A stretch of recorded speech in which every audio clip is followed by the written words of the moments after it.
What's up, everybody? How's everybody doing? Scott X1307 back. Got first proper haul of the new year. This would be some comics I picked up at the flea market last weekend, and really all the good stuff is gone. There's a couple of people that are getting there like 6 in the morning and hassling the guy that runs the booth. Like when he's first trying to open and set up, they come running in and they barely give him time to put his new stuff out. And there's he said there's one guy there. He just goes through boxes and he grabs anything with 15-cent cover or lower. It doesn't matter what it is. I'm sure the guy's a reseller. I'm sure he's found this spot at the flea market.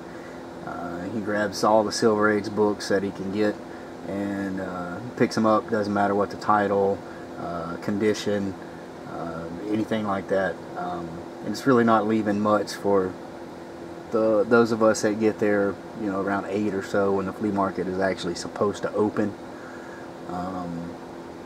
And the guy running the booth, he doesn't want to tell these people, not to come at 6 or whatever, because he's afraid he's going to lose business, and he just he's too nice. He doesn't understand that there's nowhere else to get the kind of books that he gets at the prices he sells them. So they're going to come no matter what.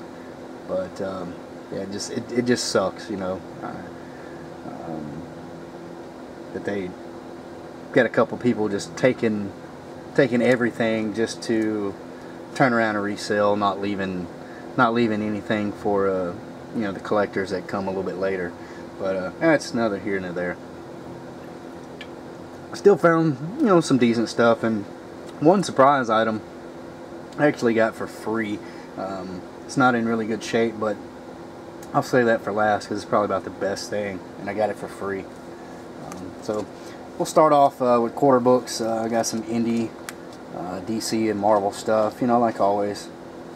I'll start off with some indie stuff.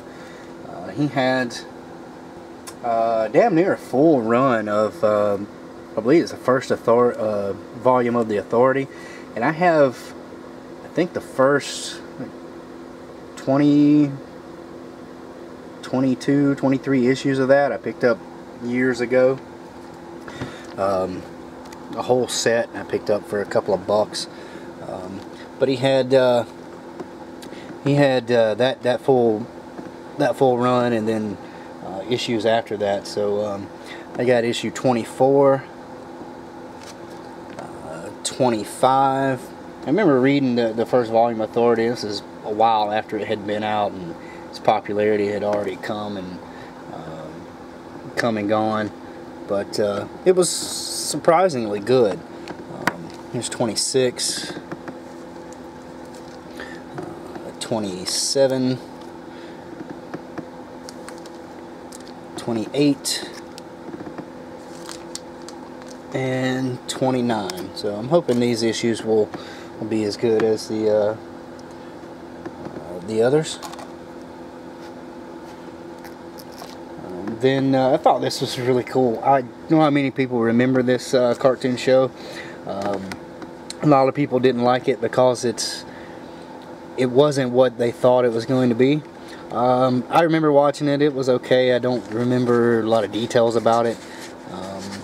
I was kind of disappointed because it's not what I thought it was going to be at that time either. But this is issue number 2. I've never seen these comics. I'm sure they're not worth anything, but still pretty cool to pick up. Good nostalgia. This is from 1986. This is issue 2 of Filmation's Ghostbusters. So not the real Ghostbusters. Like I said, how many of you remember this cartoon knockoff of the actual Ghostbusters? It ran for a little while. It was okay, but it was again, it wasn't the actual Ghostbusters that we remember from the movies. Picked this up This I thought was pretty cool. I remember this band in the 90s. Really cool. They had some good hits. This is Rock and Roll Comics issue 23, the band Living Colour. They were always, you know, pretty good band. And those, I don't see too many of the Rock and Roll Comics out there. Not anymore. Really like to find the Guns N' Roses and a couple others, but I thought that was pretty neat. And then it's something I used to never find at the flea market, but you know, the past few months I've been finding a couple issues here and there, and I figure, you know, what the hell, I pick them up. It's Hellboy. It's a 25-cent issue, and just kind of ironic that it was in the quarter boxes. This is The Corpse. It's Mike Mignola. You know, Hellboy. Alright, see, nothing fantastically incredible, just some quarter books. That's all the indie stuff. On to some DC. Some pretty neat things here. I grabbed 2 issues of Green Lantern Corps, where the Green Lantern title changed to Green Lantern Corps, I think, with issue 201. And I believe that was like the first appearance of Kilowog. So here is issue 202. And picked up issue 203 as well. They're in pretty good shape. Good quarter books. I also grabbed this Green Lantern Special. I like the cover there. It's about you know, apartheid is racism in the apartheid. So I'm interested to you know, read through that and see exactly what it's about. But well, it's pretty cool. Those little specials are usually pretty neat. Better than you would think. And this is pretty interesting. I see these, a few of these out. I'll pick them up, especially in the quarter books. This is fairly recent, past I don't know, year or two. This is Multiversity from DC. This is Society of Superheroes #1. You know, I like the whole multiverse thing, seeing alternate versions of the heroes and villains, so that'd be pretty cool. And I've heard that it was actually the Multiversity, the storyline they were doing was actually pretty good. I'm always picking up Teen Titans stuff, especially 80s stuff that I don't have. Close to finishing that run from Wolfman and Perez. And this is a tie-in book, Tales of Teen Titans miniseries. This is #3 of The Changeling. And these next 3 books, I'm really surprised to find these at the flea market.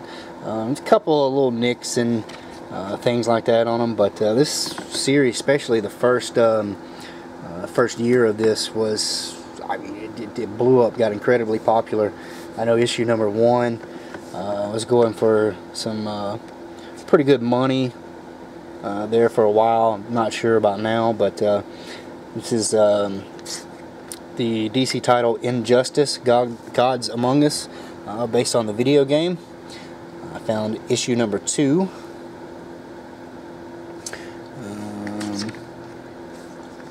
Issue #4. I'm not sure if these are first prints or second prints. I didn't even check.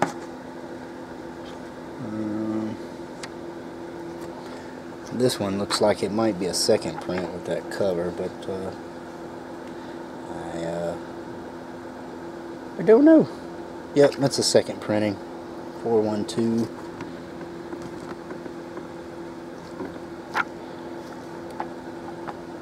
Oh, this is issue #2 is a third printing. Oh well.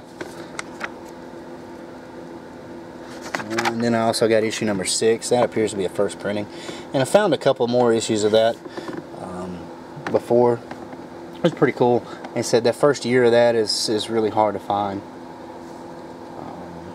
Then some more Blackest Night tie-in books. I have, let's see, whatever store this originally came from, they labeled this as a limited cover for $8. I got it for 20 cents. So, and I'm almost done with the Blackest Night, all the tie-ins and everything. Just need a few more issues. And last DC quarter book.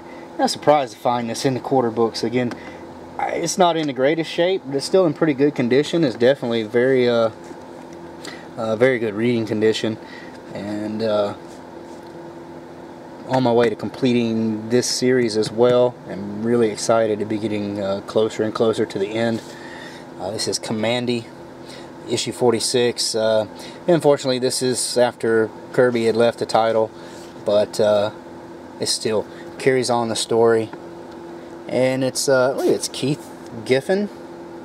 Yeah, Keith Giffen art, which you know, this is before he went to that really stylized kind of art that he was doing in the 90s, like with Image. They had a book called Trencher. It was really he had a really dirty looking style. It kind of fit that character, but here, you know, it's more of that classic comic art style that he does. There's some instances where you can tell he's got you know, pretty heavy Kirby influence, but you see, it's not in the best shape, but it's not in the worst shape. It's a good quarter book, good good hole filler. I can always find you know, another copy down the line in better shape. And that's all the DC quarter books. Marvel quarter books, some pretty neat stuff. Started picking up this the volume 1 of Moon Knight, especially some of the earlier issues. It's a neat character. I pick it up mainly because it's Bill Sienkiewicz art, which is always incredible. So this is Moon Knight 26. Thought this was a pretty neat cover, like a child's drawing behind. And again, it's Bill Sienkiewicz art. One of my favorite artists. He has a really unique style. Here it's not quite as dark as some of his later stuff, but definitely cool. I picked up a couple of issues of Dazzler, just random issues, but I got issue 22 mainly because there's an appearance of Rogue. This is before she joins the X-Men, because they still have her like, it's like old lady Rogue. Like when she was evil, she looked like an older woman, and then when she joined the X-Men, that's when she kind of, they started making her look younger and better looking. So that's pretty cool. And then this next issue, just this cover is amazing. And I know it's kind of a popular issue for Dazzler just because of the cover. Again, it's got some condition issues with it, but it's 20 cents. This is issue number 33, the Dazzler and Chiller. Clearly a homage to Thriller by Michael Jackson, and it also happens to be Bill Sienkiewicz. Very cool. Seen a number of people pick this up, and it's a great cover. So saw that in the quarter books, had to grab it. I'm always on the lookout for what if issues, especially from the first volume from the 80s, maybe from the 70s running to the 80s. This is What If 33.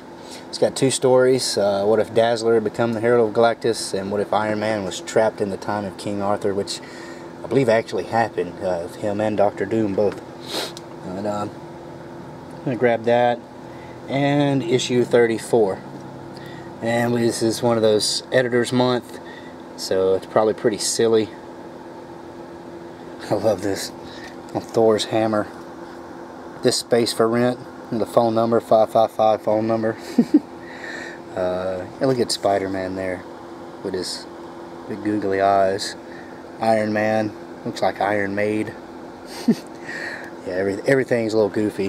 Like I said, I'm sure this is one of those Editor's Month. But What If stories are pretty cool. And you see this is not in the greatest shape, but Still, look at that ad for old G.I. Joe. God, I remember those, man. That's very cool. That's probably the coolest thing about it. And again, always on the lookout for Silver Surfer, especially the first volume.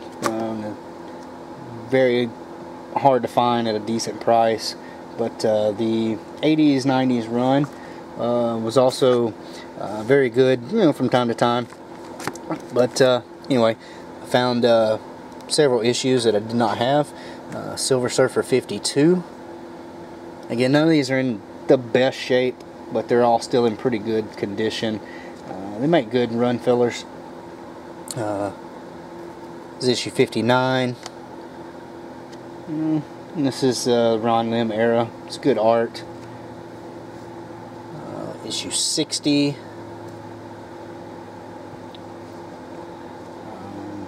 67 with Galactus and Doctor Strange. 69.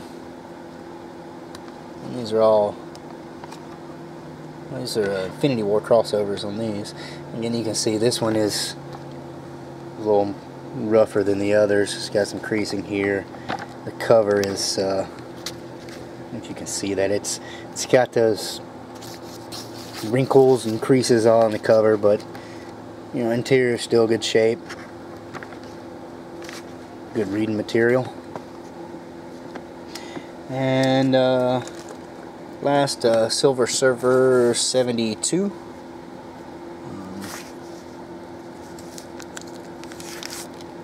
I stuck this in an old poly bag.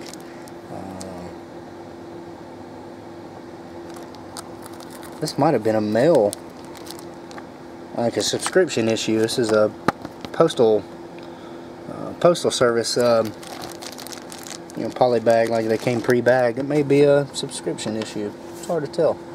But anyway, it's good, you know,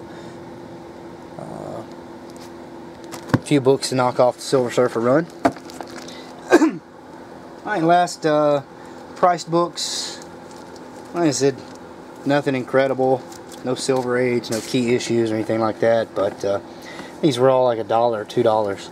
25% off. So got this Star Wars. This is a Lucas draft. This is issue number 8 from Dark Horse. I was picking it up when it came out, and I just stopped picking it up because I realized I'd find them in the flea market within a year or two, and you know, I don't mind the wait. So I've got the first few issues of it that I bought brand new when it came out, paid $3.99 or whatever cover price was. So I picked up issue 8 for basically 75 cents. And then I picked these next two books up mainly for the covers. One of my favorite artists. This is Lady Rawhide #1 from Dynamite. It's his Linsner cover. I always love his art, and I'll pick up random books just because he did the cover. So I grabbed issue number 2 as well. It's also another awesome Linsner cover. Alright, then these last few books, these were cool. Got Transformers #6 from the first volume from Marvel. Number 7, which I already have. I got when I was really young, but it's, you know, of course I had it so long, it's kind of in rough shape. This is in much better condition. It did not have issue number 8. I have it already as well. I got the 7, 8, and 9 when I was a kid. Some of the earliest comics that I got from my family, I got them some Christmas. I don't remember how old I was. But this next book, this character I always thought was really neat. It's a human. And this issue number 9. Her name was Circuit Breaker. And she had this metal all over her, and it gave her like electrical powers. She could actually fight the Transformers, so it's pretty cool. Something happened to her. She can't remember exactly. I remember reading these as kids. There was an accident or something. I think it was a battle between the Autobots and the Decepticons, and she got paralyzed or something. And not only did this metal like circuitry give her an ability to walk, and again, it gave her like electrical powers and stuff. So that was pretty cool. It's always neat to have, you know, a human that could actually stand up to the Decepticons, to giant robots. So, and it's in much better shape than the one that I already have. So that's a good upgrade. And last two, some X-Men annuals at number 4. I don't think there's anything spectacular about this.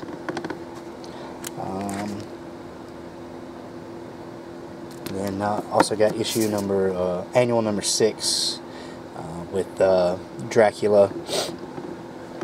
And those are, you know, pretty good shape. They're $2, so it's like $1.50, 25% off. So, all right. And the last thing, he had a little box that he often does with magazines and things like that. Sometimes, depending on condition, he gives those away for free. Sometimes they're like 25-50 cents a piece. This was free.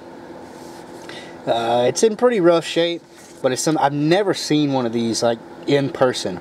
And even Gerald, the guy that runs the flea market booth, he says that he rarely sees these. He's only seen a few. A lot of people have been picking these up lately, especially certain issues. This is just a random one that was in that box. It is issue number 5 of FOOM. And like I said, you can see it's in pretty rough shape, but it's a pretty nice Rich Buckler thing cover. It's even got the old address of who it was sent to, but it's Friends of Old Marvel. It was their little publication all about their stuff, what was coming out, cover contest for fans, things like that. And it's pretty cool. This has got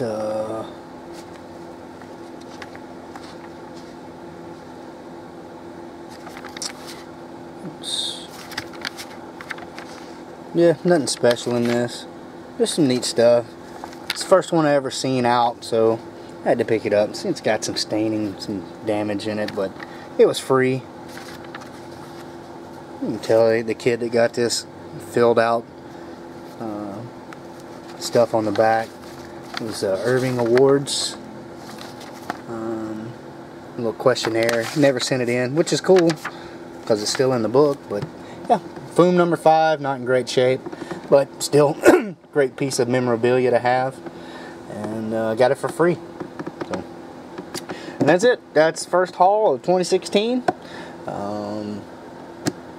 Hope you guys enjoyed it. Nothing spectacular there, no first appearances, no key issues or anything, but some pretty neat stuff anyway. So yeah, well, that'll do it, guys. Appreciate you watching.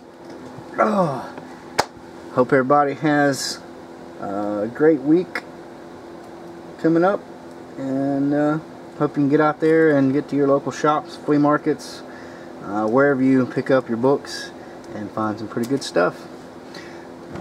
Like always, guys, till next time, everybody take care and keep reading those books. Later.